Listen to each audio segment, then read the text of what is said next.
автобуса, де видно прострілені вікна. В центрі міста зараз.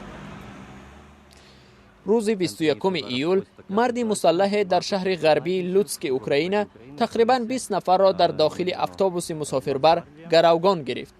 پرزیدنت اوکراین ولادیمیر زلنسکی نوشته است در جای حادثه صدای تیر به گوش می رسید و اتوبوس زیان دیده است. پلیس ابراز داشته است که تقاضای اساسی گروگانگیر معلوم نیست.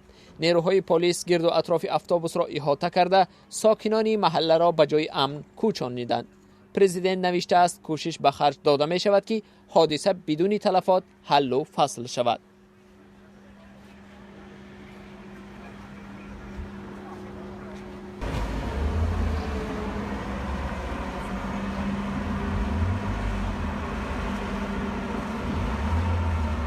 Техніка змінює свої позиції.